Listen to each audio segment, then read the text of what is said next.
Sir কিস্তির টাকা নিতে আসছি স্যার, বাসায় তো ঘুমাইতেছি না স্যার। কি যে বলেন স্যার, আমি কোম্পানি ধ্বংস করছি? না স্যার, কোম্পানির নুন খাইছি তো স্যার, কিস্তির টাকা আনতেছি। রাশেদ ভাই,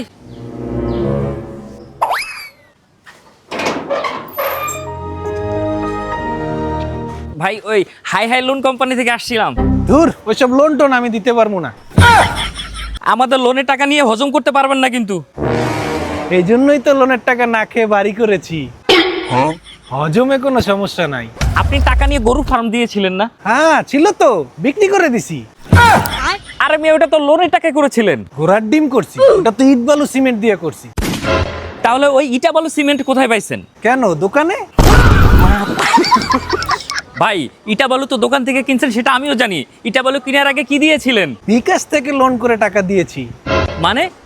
প্রথমে বিকাশে একটি অ্যাকাউন্ট খুলেছিলাম, এরপরে অ্যাপে ঢুকে লোন অপশনে গিয়ে সহজ শর্তে একটি লোন নিয়েছিলাম। আরে ওই লোনের টাকার কথা তো আমি বলেছিলাম আপনাকে। তারপরে যে টাকা আপনার প্রয়োজন হয়েছিল সেই টাকা আপনাকে কে দিয়েছিল? কেন, হাই হাই কোম্পানি? হ্যাঁ, আমি সেটাই বলছিলাম। টাকাগুলো আমাদের লোনের টাকা ছিল। আমাদের এই লোনের টাকা কে দিবে শুনি? কেন, আপনাদের লোনের টাকা আপনারা দিবেন। আরে কোম্পানির লোনের টাকা কে দিবে রে? দেখ তো ভাই, কি একটা অবস্থা। কোম্পানির লোনের টাকা কোম্পানি দিবে। কোম্পানি যে টাকা আপনাকে দিয়েছে সেই টাকা কে দিবে রে? কি জানি কে দিবে, আমি কাউকে জিজ্ঞেস করে আপনাদের জানিয়ে দিব। ঠিক আছে, পরে কথা হবে। এখন আবার অন্য কোম্পানির লোক আসবে লোন দিতে।